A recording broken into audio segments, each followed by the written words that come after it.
back to another week of Behind the Lens. I'm Debbie Elias, film critic, creator, and host of Behind the Lens, where we go behind the lens and below the line with the movers and shakers, the film and TV makers, the producers, directors, writers, actors, cinematographers, production designers, costume designers, sound mixers, sound editors, film editors, the composers, VFX gurus, and so many more. And you know, if they're out there, I will talk to them. But here we are. It is the last Monday in November. Hard to believe another year is almost gone. Now, depending on if I do shows Christmas week and New Year's week, after today, only 3 more episodes of Behind the Lens this year. But then we'll kick off year 12 in January. I can't believe I'll be starting 12 years with all of you. It's amazing. And I thank you for keeping me going all these years. But right now, let's take a look at this week. Thanksgiving is Thursday, which means it's time to haul out the holly, put up the tree, fill up the stockings, and grab those dreidels, because the holiday season is here. And what better way to kick off the Yuletide than to get in the spirit of the season with 2 wonderful films and 4 fabulous filmmakers. So get ready as MARISA GUTERMAN and Keith GERCHAK tell us all about their feature directorial debut, Lost and Found in Cleveland, while ZAC MONCRIEF and JON fill us with the fun and joy of Christmas with the animated delight, A Chuck E. Cheese Christmas. Can you believe there's never been a Chuck E. Cheese Christmas movie? It's amazing, and you're going to hear from the boys, and we're going to talk about that. But first, our first stop today is Cleveland with the wonderfully warm and toasty slice of Americana, Lost and Found in Cleveland. A look at the American dream set in, quote-unquote, the best location in the nation. I think the best location is Philadelphia, but that's just me. This is a slice of life set over a 24-hour period that follows the personal odysseys of 5 very different people whose lives intertwine when America's favorite televised antiques appraisal show comes to Cleveland. A true tapestry of the heart of America, co-directors and co-writers MARISA GUTERMAN and Keith GERCHAK bring us a tale that shows us what is truly to be cherished in our lives. Boasting an amazing cast with Dennis Haysbert, a longtime fave of mine, Dot Marie Jones, who we don't see her enough, Esther Povitsky, Jeff Hiller, John Lovitz, as one of the most wonderful elderly couples you will see on screen, June Squibb and Stacy Keach, Loretta Devine, Mark L. Wahlberg, Martin Sheen, who gets to give the kind of performance we haven't seen from him in forever. He's got a killer monologue, he's got intensity, he's got values, he's got heart. Amazing. And also in the film is a wonderful, wonderful actress and producer, Yvette Yates Reddick. I first met Yvette a couple decades ago when she did a film, El Gringo, with Scott Adkins, which kind of brought him to the American audiences and the action scene. And I adore Yvette. And yes, she and her husband have an amazing production company, and they are producers on the film, in addition to Yvette being one of the principals in the cast. And of course, then there is the scene stealing. Oh my God, and he stole my heart as well. Benjamin Steinhauser, who plays the son of Yvette's character. The film spans the generations and all walks of life. This is a film that has something and someone for every age, every demographic, and fills you with the holiday spirit. Now, as you listen to MARISA and Keith, they highlight the film's heartfelt portrayal of core moral values and Americana. The film, with its setting inspired by Antiques Roadshow, uses music and nostalgia to explore themes of self-worth and the American dream, something that is slipping away from so many people in today's world. As they break it down for us, they discuss at length their 12-year production process, including casting challenges and the importance of authenticity. Of course, discussing the outstanding work of cinematographer Devon Slininger and production designer Kristen Adams is mandatory, as not only do both showcase the intimate storytelling and the individual personalities of each of our main principals, but all of Cleveland's unique charm. And we talk music and monologues and more. So take a listen as Marisa Guterman and Keith GERCHAK talk about the making of Lost and Found in Cleveland. Well, I am tickled to be speaking with both of you, Keith and Marisa. Thank you. This movie, Lost and Found in Cleveland, it has so much heart. It is a real love letter to core moral values that are missing in so much of the world today. There's a timelessness to it. There's great charm. There's a folksy nature. It's multi-generational. It screams Americana. Yeah. I love this film so much. And you follow through on all of these great themes and the story itself. And you follow this through in spades with your music, which is, my God, thought I was in heaven with all the needle drops you had happening. Yeah. Thank you. Where did the idea for Lost and Found in Cleveland arise? Well, first of all, thank you for the preamble. It was that you picked up on everything that we would hope someone who watched the film did. It's a sincere film with a lot of heart.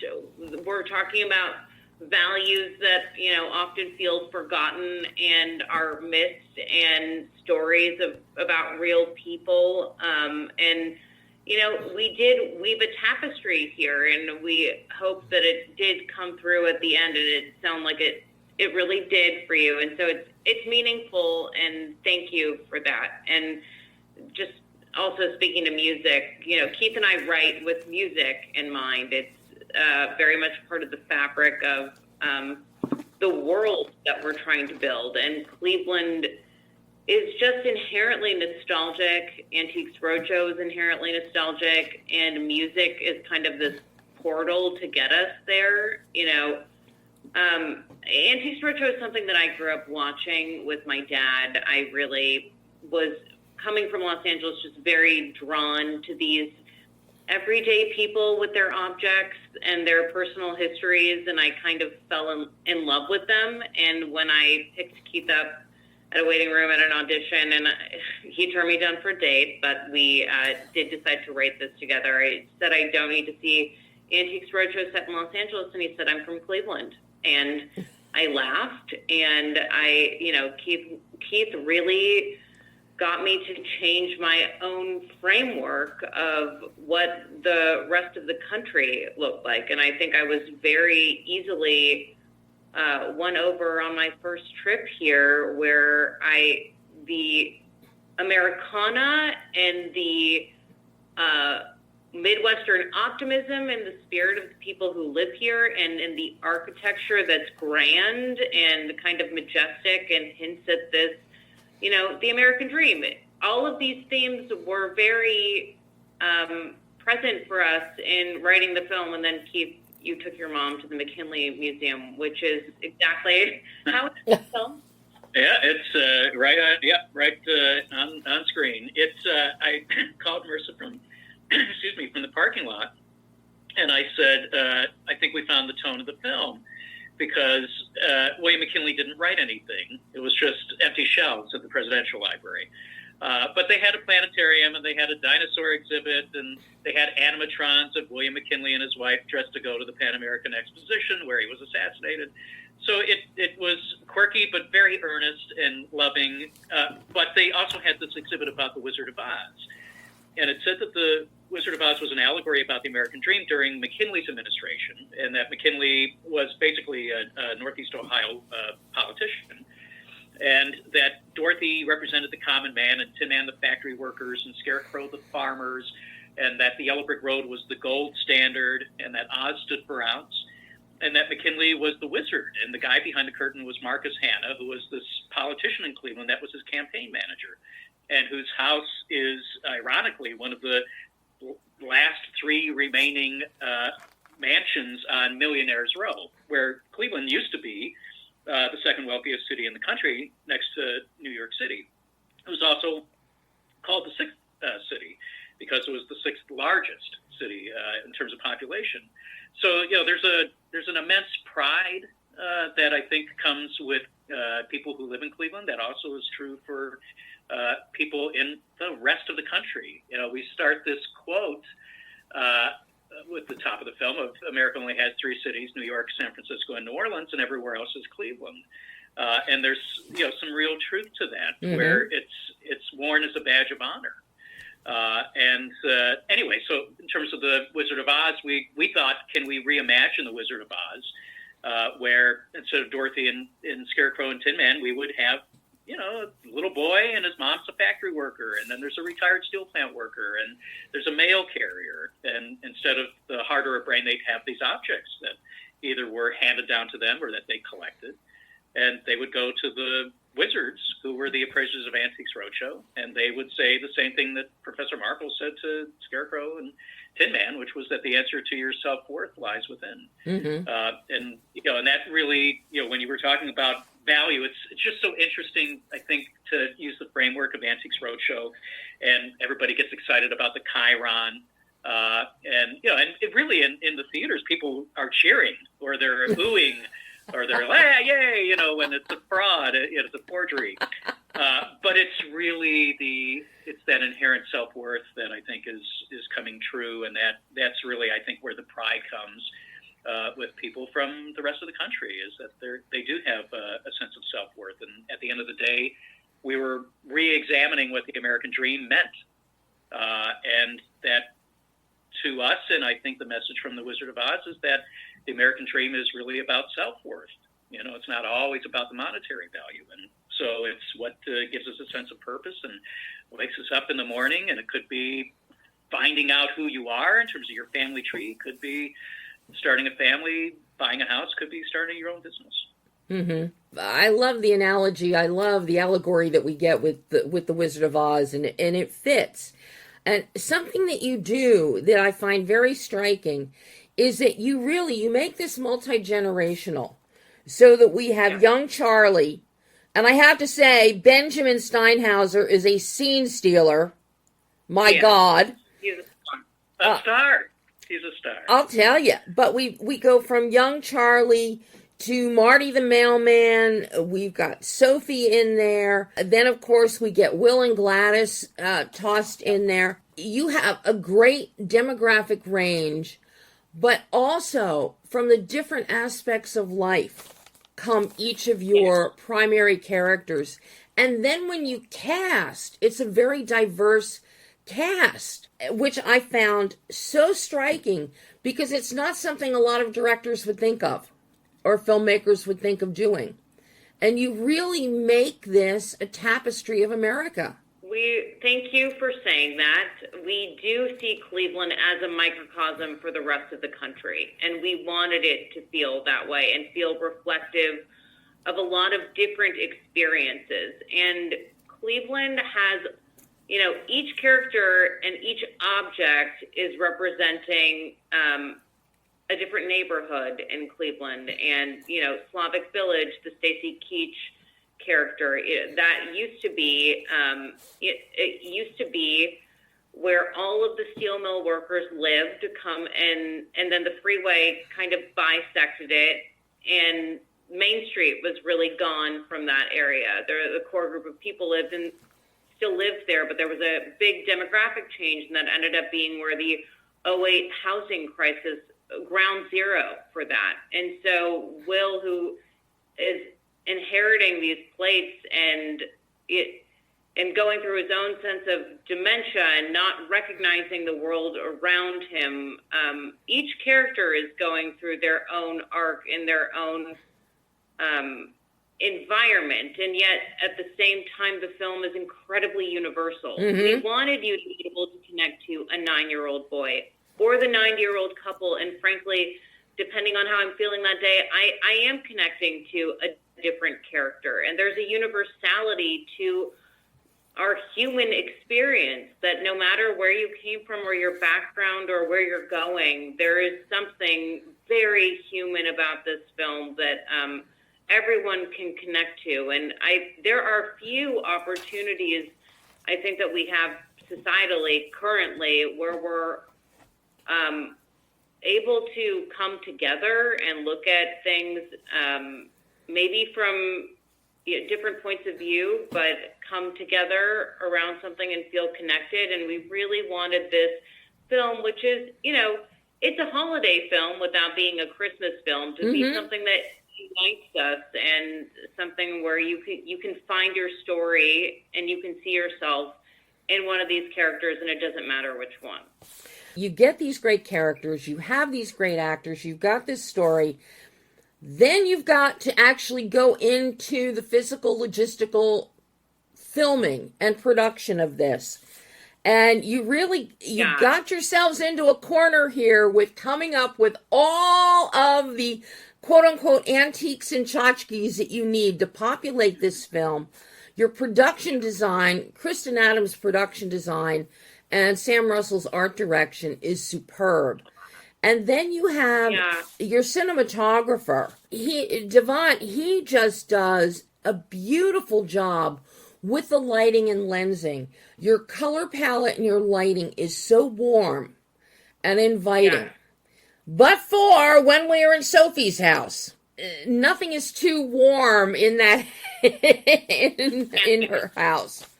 But I'm curious how you went about working with Devon, designing your visual grammar, as well as capturing all of the minutia of the items that are filling the screen and giving life to these people. It's a really good question. I think there's multiple answers to it, too. It was a 12-year journey making this film. And so there, we had the pandemic. Like Marissa and I did the shot list over the course of the pandemic. We did location scouting over the course of 12 years. There were some locations that we just inherently knew, like Playhouse Square, where the roadshow scenes take place. It was just a place where the east and the west side of the city really only meet downtown, and this was a communal gathering place that is kind of like the lifeblood of the city of Cleveland, and it's so cinematic. And with the murals, there were some things that West Side Market, where Marty goes to the butcher shop, that we just inherently knew were great storytelling locations that we just maintained and kept warm the relationships over the course of that decade to say, when we film this, we will be filming here. Marissa was on Zillow swiping, finding wallpaper. I mean, so thank you for saying and recognizing these, the detail that did go into it. It was curated. If you're making a film about antiques, and why we collect certain things, it really was reflective of the approach that we took with the film itself. The cinematography, when we talked to both Devon and Kristen and her team, it was a magical realism was what we kind of coined it, and an Americana narrative as well. But we wanted it to have, if we could do like a Altman in terms of the realism, but sprinkle in the magic of a Mrs. Maisel, that was truly what we wanted to take it, because Zach also focused on the optimism and the hopefulness that ultimately was the message, and that you had to tap into that internally sometimes to find that hope and optimism, despite what the external forces. It was a matter of changing your lens. And so we really wanted to have that reflect in terms of an impression of the city and the message, to have the country see Cleveland through that lens, but also to have the city see itself through that lens as well. I just love the palette. I love the cinematography, and the fact that you keep it very intimate. You stick with a lot of two shots, and mid two shots, so that we hone in on these people. It makes it so much more personal and relatable for people that are watching, and I really appreciate it. It's amazing how you pulled it together. Yeah, there's an intimacy in the shots and in this storytelling, and the dreams of these people are intimate, and so we're really going on a journey with them, and so that we did factor that into the shot list. And then we have a lot of wides once we get to Playhouse Square and the road show to just feel like you're to Oz and the enormity of that and the transformation. Biggest bridge to understanding is to humanize people. Yeah. And it is that intimate. That's what Marissa had always said about Antiques Roadshow, was it was a 2-minute intimate personal history with these people that are complete strangers, and that the magic of Antiques Roadshow is how well you get to know kind of the essence of them and how their identity is tied to these objects. But then you had never seen them before, and you never saw them again. You never knew what the outcome was, and this was a way to explore that within this 24-hour period on a film, on a cinematic level. And another thing that binds people together is food, and you make food. Yeah. It has its own little subtext happening here. We've got chocolate. We've got Marty eating in a diner, with dreams of being a restaurateur and a chef. He loves to cook. We've got Gladys and Will, who debate over, she wants to go to the Cheesecake Factory. He wants to go to the club, the same club they go to every Friday night. So food becomes a very big part of connective tissue here. And I got a kick out of seeing that. That's so nice. Yeah, I mean, I think that people aren't expecting Marty to have an opinion about which rabbit he wants. He's often overlooked, and food is connective tissue is a great way to put it. It is a coming together. We see everybody at meals in the morning. Charlie's preparing breakfast for his mom. Gary and Sarah having this uncomfortable dynamic with their friends over dinner, and I think that slice of life narrative over a 24-hour period, food is something that we come together towards. And, Sophie wanting to impress everybody with her chocolate and then ostracizing herself that way, again, is just another length of, decadence. And that doesn't mean that it's nourishing at the end of the day, and not to give that narrative away. But for us, food ultimately represents the American dream, and Marty getting to open up I don't know if we'll say that, but getting to fulfill his American dream. And it is a coming together. And what I love, about the end of the film is all of these different people being at Marty's restaurant, and that's kind of just this great equalizer. Food is always a good common denominator.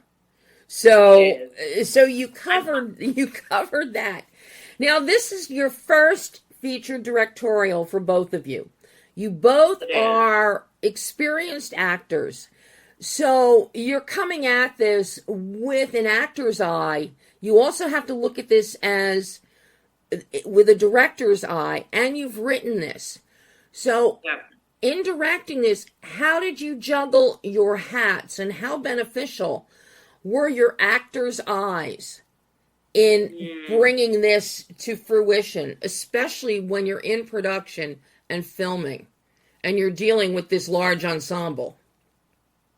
Yeah, I mean, Keith and I write with people's voices in our minds, and so the luxury of being the filmmaker here. And there was another iteration of the film where we had brought a casting director on, and they were very limiting about who you can get for this budget, and put a lot of constraints around that. But when Keith and I took on directing, because we weren't originally directing in the first version of this. We just said, okay, we're making the movie that we wrote.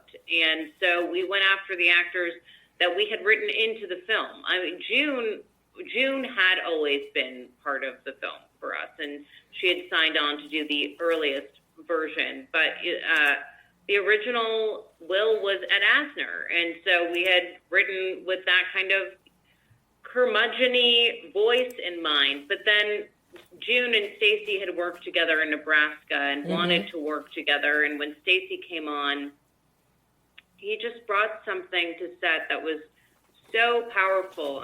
It is my favorite performance of the film. It's so it's nuanced and heartfelt and real, and his eyes just, they take you to a different time period. So each character, we think, each character we wrote, and Keith, you can tell the story about Dennis Haysbert and how we got him to the film. Yeah, but I think what is interesting and what we tried to do was to give each of those characters an individuality of their voices so that they didn't all sound the same. And I think that part of our acting background was to be able to lean into that.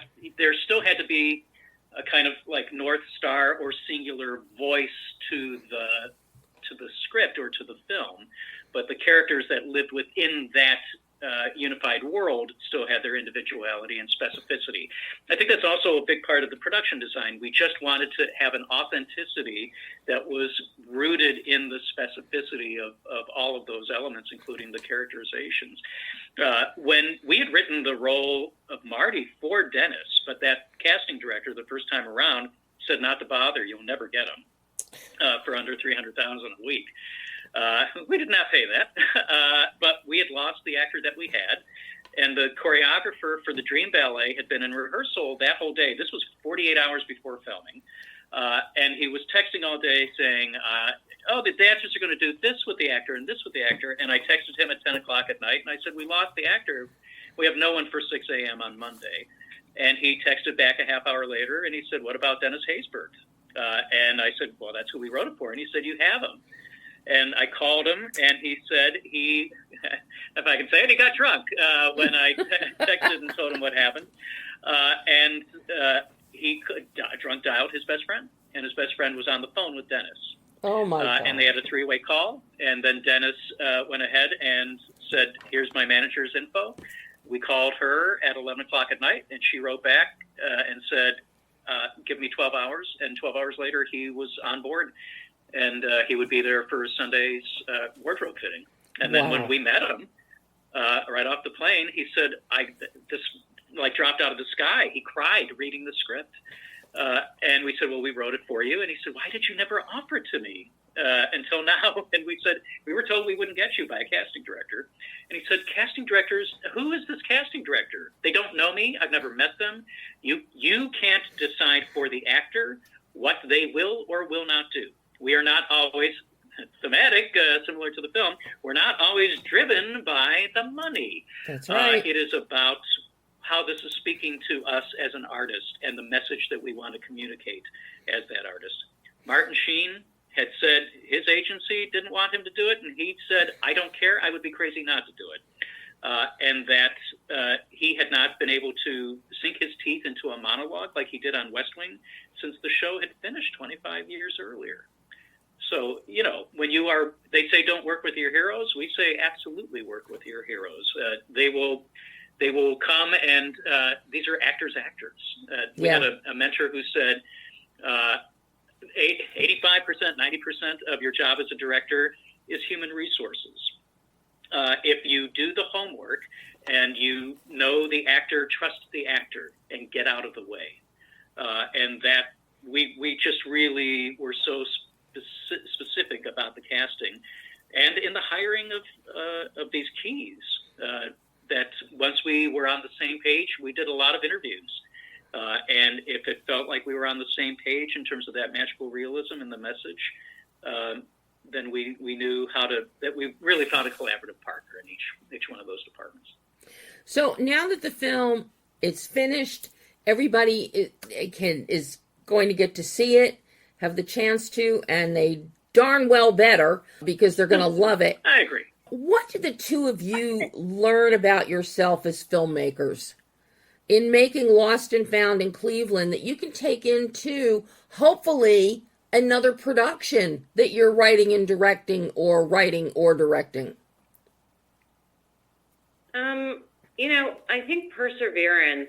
This has been a 12-year journey for us, and we got to make the film that we wrote, and few people really get to do that. And film it's a lot about legacy. That's how we look at it, and this film has to do with legacy. And so I think we're really proud of what we did, and it's hard to think of a future where we're not working on Lost and Found in Cleveland, because it's just so been a character in our lives.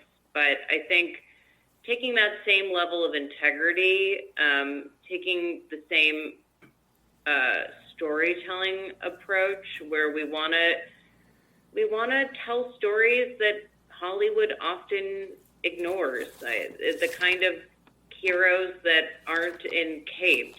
That's what we're interested in. And genuinely, Debbie, this isn't, we did every part of this movie. We raised all of the money. We have been spearheading the marketing campaign on the distribution side of the film. There isn't one part of this film that doesn't have our DNA. And so we're really proud of that. And we want to tell the story of that too, because I don't know two filmmakers that have had quite this experience before, to get to be in 500 theaters nationwide on their first film, but I think we really earned it. And we have a lot of pride in this film, and we're just excited for audiences to finally get to experience it. And looking to the next project, it would have to be a story that, I'll say this, speaks to people who remember what life was like before a cell phone. We're really interested in that crowd, and we think they're severely underserved. So that's where our hearts are. It's the experience has been, if it's a film about heroes' journeys, which is really what The Wizard of Oz is, and that's what this has become, and it's everyday heroes. Filmmaking, especially a soup to nuts like this, has been a hero's journey, and it is our American dream. If this is an exploration of American dream and what that means, and if it's tied in with self-worth, this has been the test and the testament to that journey to self-worth. I echo everything that Marisa said. Very proud, and never in a million years thought, oh, Marisa and I are the ones that are chasing down whether the poster is in a specific theater location. In addition to the normal things of I have to write the script or do the hiring or whatever. It has truly been every detail. But in order to have the luxury, I guess, not necessarily that we wanted the luxury of 12 years, but it did give us the opportunity to truly hone in on a preparedness that when the surprises come, because they constantly come on every single chapter of the story, we were able to pivot in real time. And you absolutely, on set, we were a 20-day shooting schedule. With 20 plus locations and 14 principal actors, and we had really no overtime. We hit our days. So that's a testament to everybody that was on the crew and the community. And raising the money, it was corporations. We had, like Sherwin-Williams, but we had a book club also that came together and banded together. So there was, it is amazing to see what it takes to be a true independent film. And a lot of things I think get billed as an independent film that aren't really independent. This was truly the definition of being completely created and then distributed outside of the system, with a new distribution company on top of it. Well, job so well done. I can't wait to see what you come up with next. I'm just excited for people to see Lost and Found in Cleveland, because it really is. It is a beautiful film. It is a love letter, and it is filled with heart from beginning to end. So get back to work. Take a rest. Now that the film is coming out, take a rest and then get back to work. Absolutely. Thank you, Debbie. Vacation, and then we're back at it. Yeah. That's it. Oh, Keith, Marisa, thank you both so much. And hopefully we'll chat again in the future. Love it. Thank you. We so appreciate. Thank you for also just getting this film at such a deep level.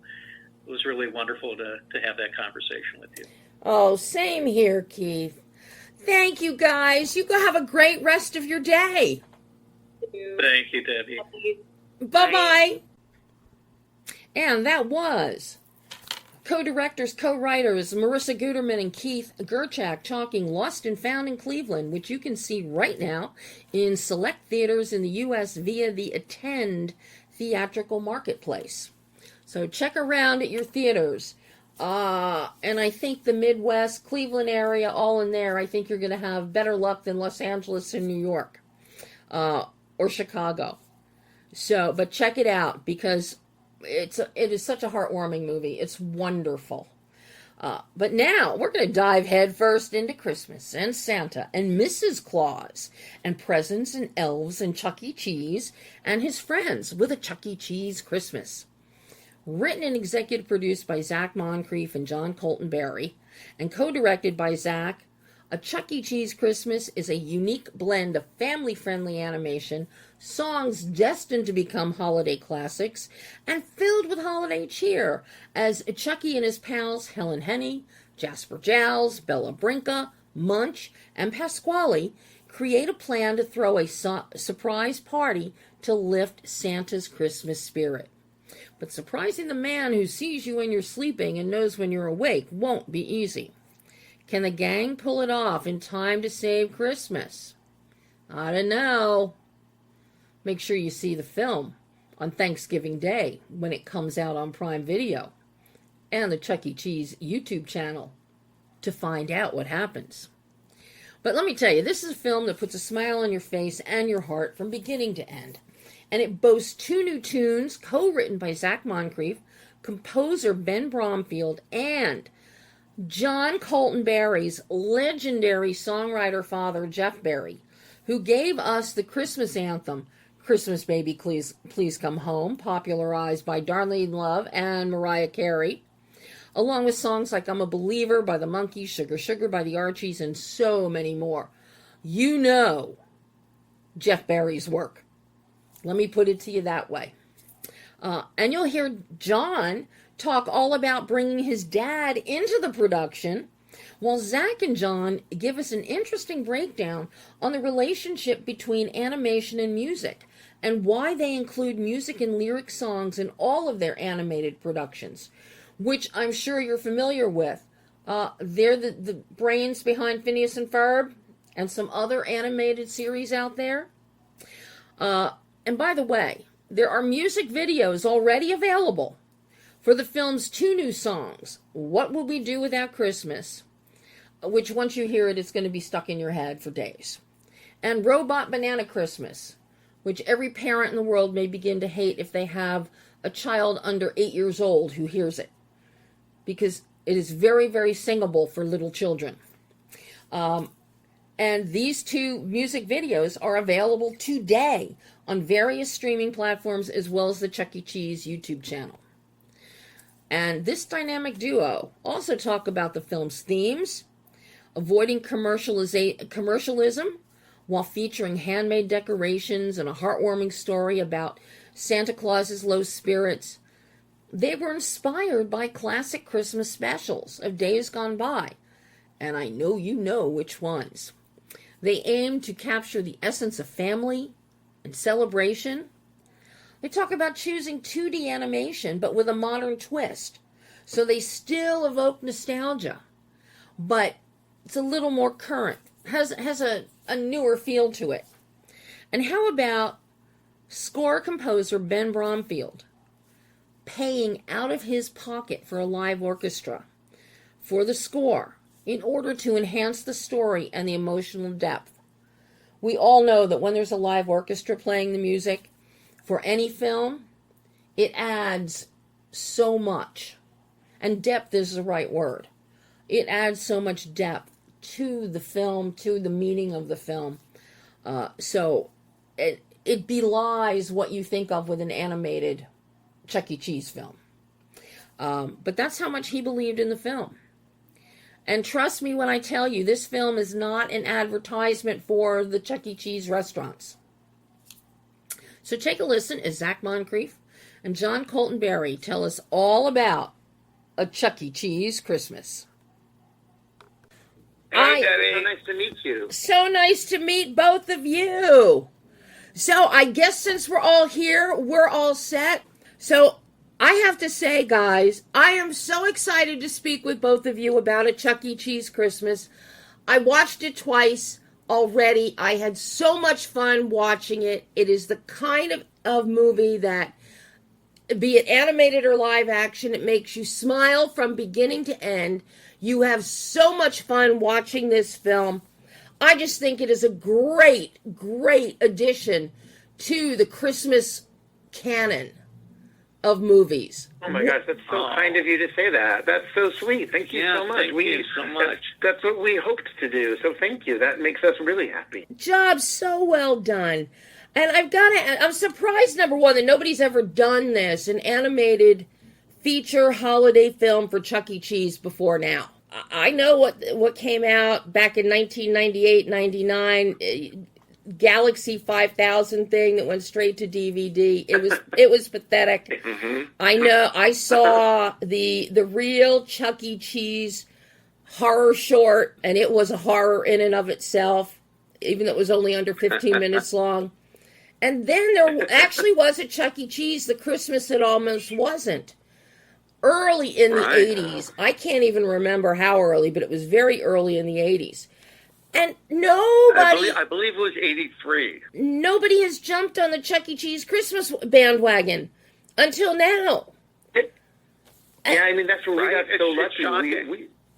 We had met with and were approached by this company, Happy Nest, that Chuck E. Cheese was looking to do some new content, and one of the suggestions thrown out to us was, hey, would you guys be interested in working on that? And, if you're at all excited, a special might be fun, like a holiday special. And John and I immediately got together and came up with what is the main core idea of this Christmas special, and it kind of went from there. And we were the same way. We're like, oh my gosh, why hasn't Chuck E. Cheese had its own show or series or specials? It seems like it's just waiting for that kind of exploration and an explosion to happen. They dipped their toe in, but they never fully, they've dived into the deep end, and it's been such a fun ride. Well, I think that part of the reason is because of all their corporate upheaval and problems over the decades with the restaurants and the whole branding of Chuck E. Cheese. So I'm betting that had something to do with it. But a Christmas movie always picks up everything, be it your business, be it your stocks, your stock price. So yeah, I mean, we looked at it that they looked at it as like in the same way that their restaurants are trying to make sure that they are reaching out towards family and entertainment. I think that's really what they were excited about.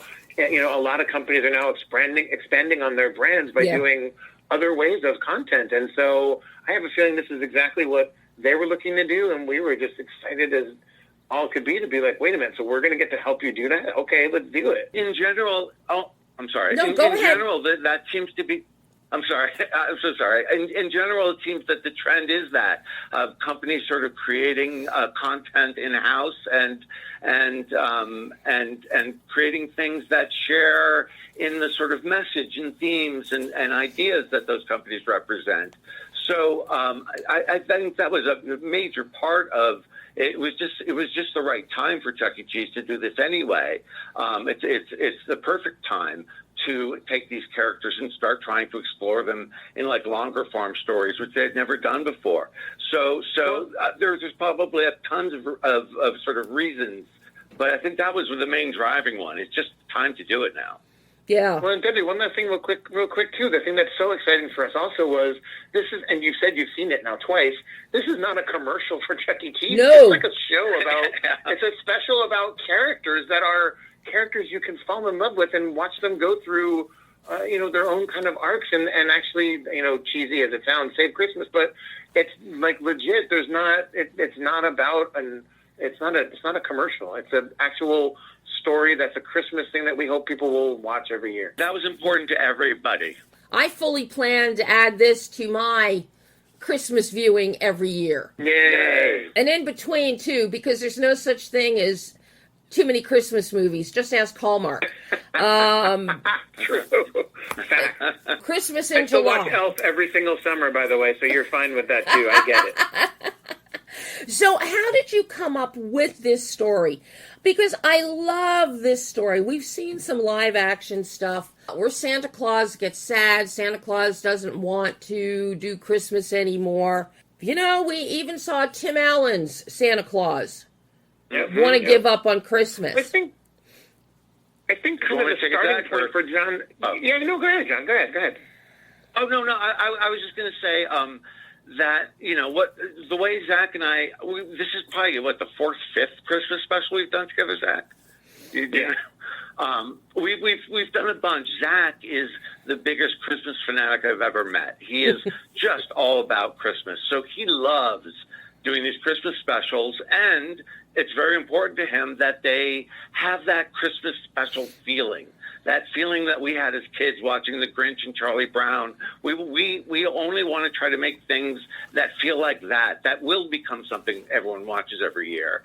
But the idea is to take the characters that we have, which are these amazing Chuck E. Cheese characters that have evolved over almost 50 years, and say, what kind of story can we tell only with these characters? And since Chuck E. Cheese is all about, food and family and celebration, we said, well, certainly a celebration of a party is an idea. And then the idea of throwing a surprise party for Santa Claus to lift his spirit, something only Chuck E. Cheese might be able to pull off. Mm-hmm. Felt like a really fun, high-stakes stories that we could only tell with Chucky. And then we also added... the sort of romantic story with Mrs. Claus and Santa in a way that we've never really seen before. We've never really seen them shown as real people, natural, like a couple who love each other and are affectionate, and that relationship supports really the special and Santa's emotional life. It's the approach to that I think we did very differently that in the end sort of has that impact. What do you think, Zach? Yeah, no, I completely agree. I think the other thing I would just second on is that it really kind of started there. It started where John and I were like, wow, what would be the most wonderful thing for our character whose focus is on celebrating? Like John and I talk about Chucky, and our Chucky looks for the silver lining in things, and John could probably explain that better than I could, but it's like, what's the thing that's not being celebrated or that needs to be celebrated? Actually, it's the bronze lining. I'm sorry, bronze lining. I'm so sorry. I said that wrong. It's the bronze lining and things. So there's the gold medal, the silver medal, and then what's the bronze lining that people are missing? But that's where it started off, was like, oh man, like Santa needs to be celebrated. Like, we kind of did this also in one of our Phineas and Ferb Christmas specials, where it's like, Santa needs to be celebrated. Why isn't anyone acknowledging what he does for everyone? Everyone always wants and takes and gives. So that's kind of where the idea started. It was like, oh my gosh, how cool would it be to throw a surprise party for the most impossible person to probably throw a surprise for, Santa Claus, and celebrate him. And we just thought that was the starting point where this all launched off from. Yeah, and in a timely way, the last few years have been sort of trying for people. It's been a tricky few years for people, and that's in the air. I have children. A lot of people have children. They understand there's tension in the world.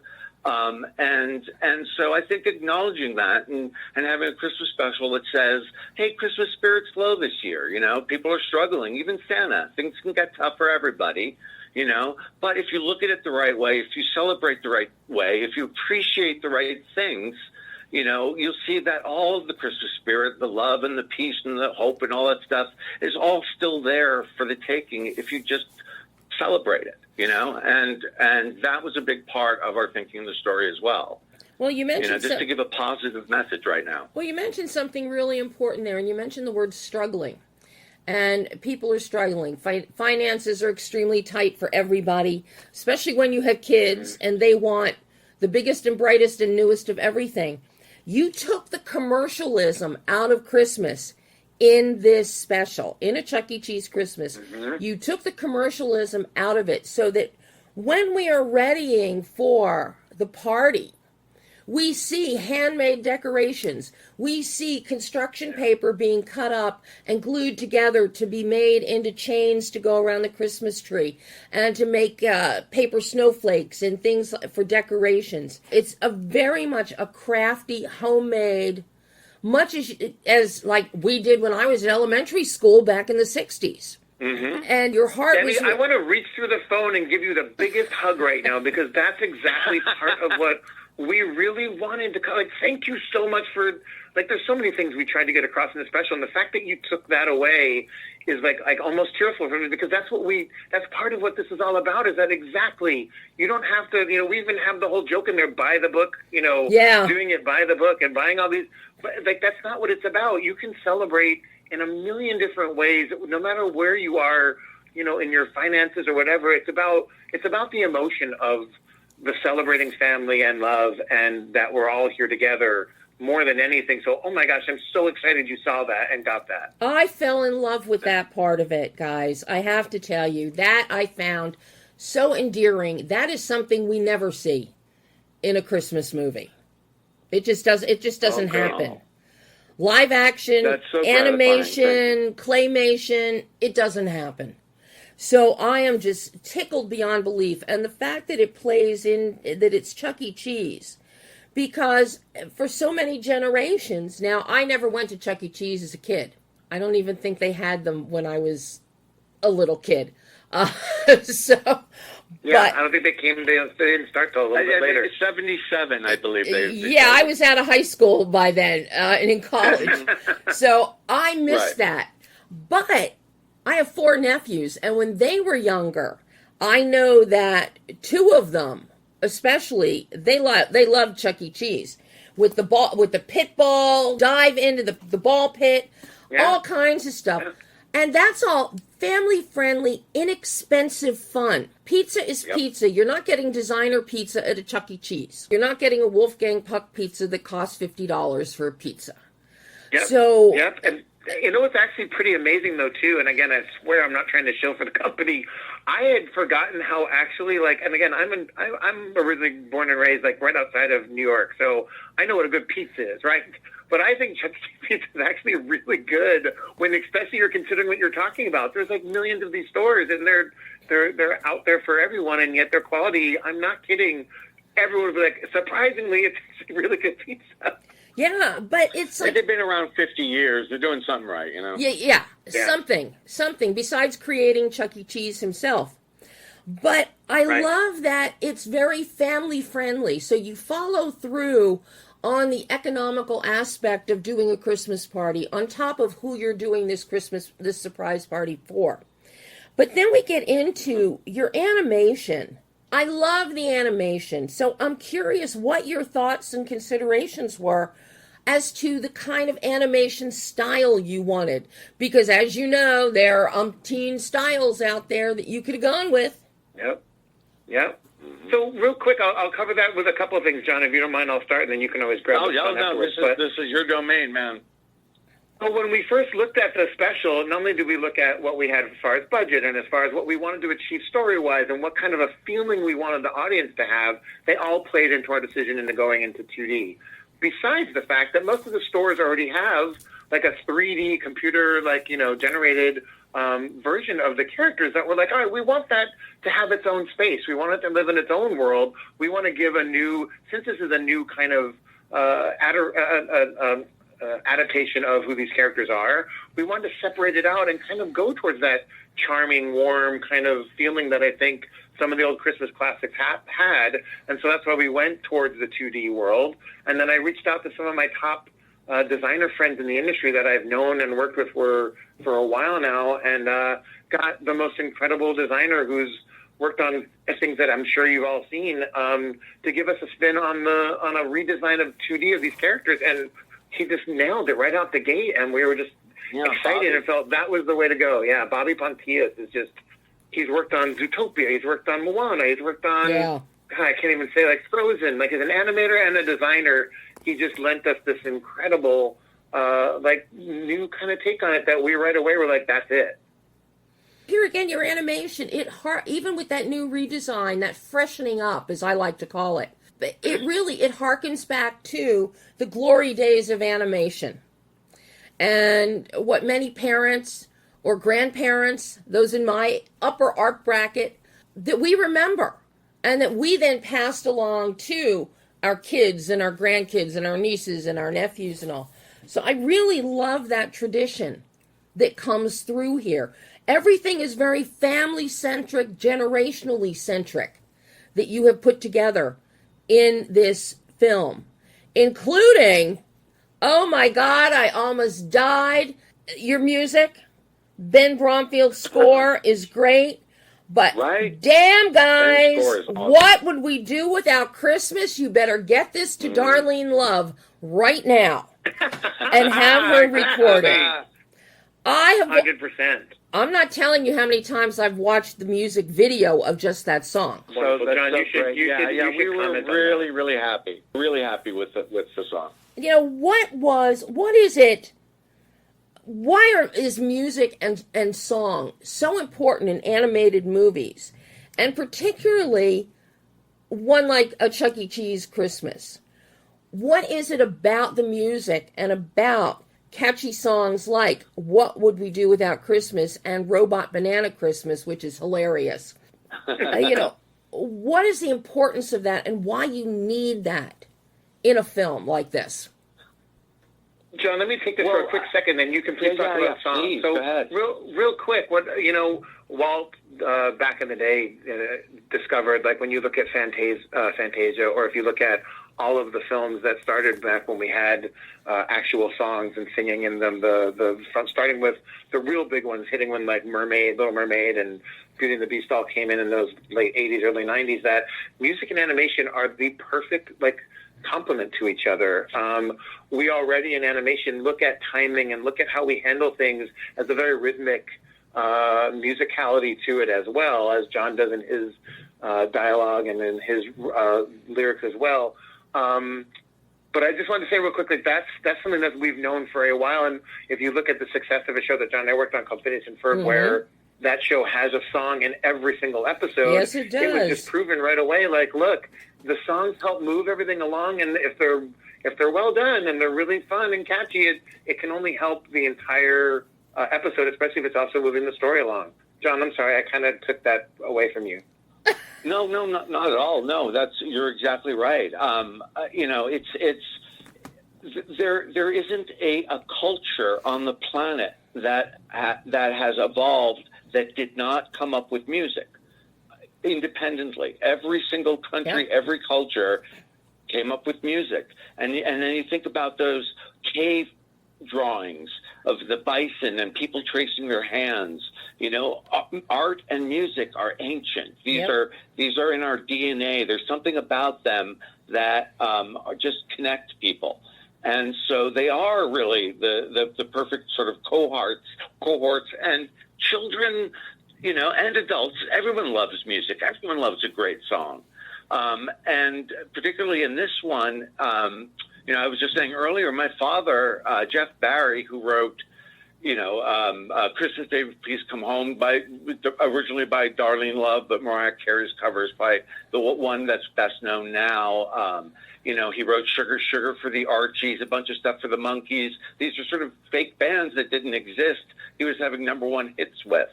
And so he came on board. He was very excited to write a new sort of modern, classic, traditional feeling Christmas song, but he was very interested in the story. He wanted to know what was happening in the scene, where the characters were at, what was happening emotionally. Because in his mind, it's not just about writing a great, catchy song. That's a given. We need to move the story forward. We can explore character. Don't waste the real estate. Move the story forward. And I love that was his attitude. It was the perfect attitude. And so the song works as story and as sort of the great party finale, sort of at the end of the special. We tease this surprise party for Santa, and then we throw the party for the audience at the end, and that's sort of how the songs function. It's really fun, and yeah. I have to tell you, John, your dad's songs have been part of the soundtrack of my entire life. I have loved mine too. I have loved every single one. And one of the interesting things you said about he wanted to know what was happening. He wanted to know what was in the scene in order to get a better handle on what to write. And it's very similar to, I think, reverse of what was done with the Monkees, because they would have the song and write a show that song would fit into. The themes of your dad's song would fit into. So I really, and I'm not going to admit how many times I've watched every episode of the Monkees, but I think it's incalculable at this point. But to hear him now doing it in reverse of what he was doing back in the 60s and earlier, I think is just fantastic. And it shows what a vital part he is of the arts, of music, of film. And absolutely. So to see this coming full circle and to have reverse nepotism here, obviously, instead of you being the Nepo baby, John, he's the Nepo dad. To you. I feel absolutely no embarrassment. I will say quite plainly, it was total nepotism. I just happen to luckily have a father who's the most successful commercial songwriter of all time. I'm curious for you guys, because you've got the score, Ben Bromfield's score, and it works so well with the two songs. Everything is connected very well. So I'm curious what you were looking for as that musical undercurrent underneath all the hijinks and the fun of what's happening in planning this party.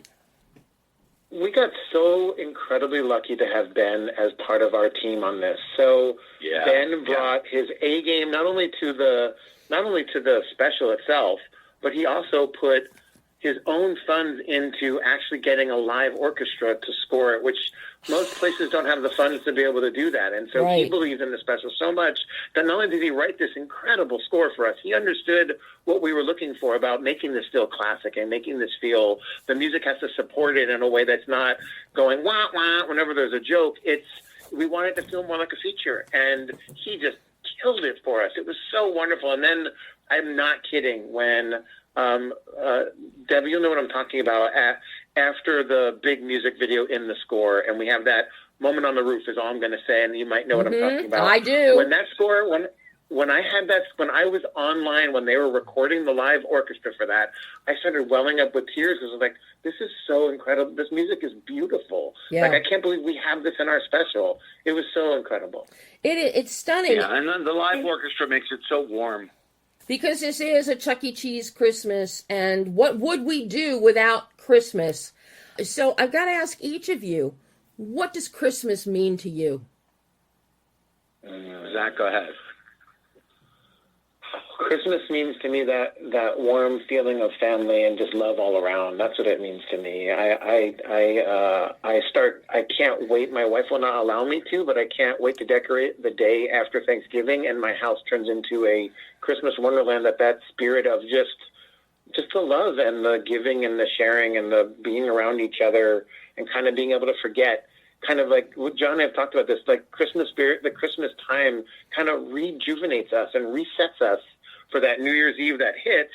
And now we've got the whole new year. So to me, it's, I guess it's just love and family is what it means to me more than anything.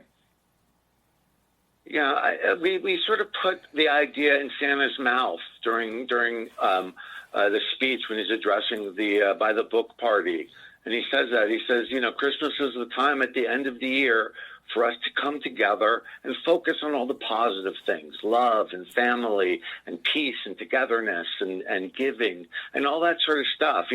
After a long, hard year, we all need that, that reset button, just to take a breath, appreciate the good things in life. And then we are refueled to launch into a new year with all our resolutions and all our hopes and dreams. And I think Christmas plays a large part of just sort of teeing up the new year psychologically for the world, no matter, what you celebrate or what holidays you celebrate, it still represents that, I think, globally. And it certainly does to me.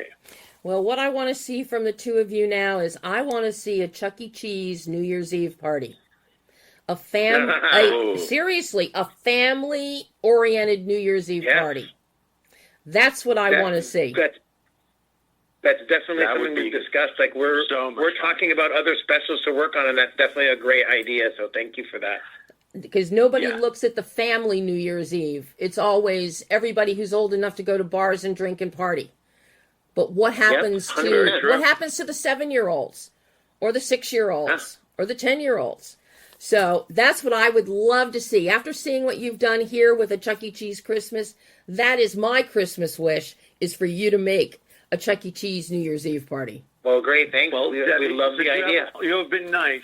You're on the nice list. We will absolutely put that on the list. Thank you. I'm so glad. Guys, thank you so much.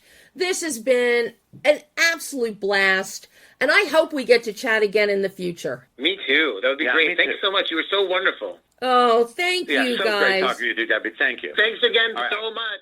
And that was ZAC MONCRIEF and John Colton-Berry putting us in the Christmas mood with a Chuck E. Cheese Christmas, which you can see on Prime Video and YouTube starting on Thanksgiving Day.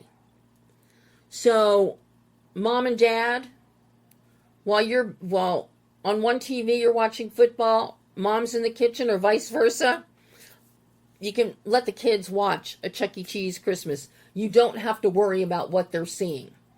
It's wonderful. It is so much fun. You'll laugh. They'll sing along. The animation, the color, it's all beautiful and wonderful. And I will be watching it myself again. So that is all the time we have today. I hope I've helped you get a start on your holidays. But join me again next Monday when I'll be talking about a couple more holiday films, both of which are documentaries. So until then, I'm Debbie Elias. This is Behind the Lens.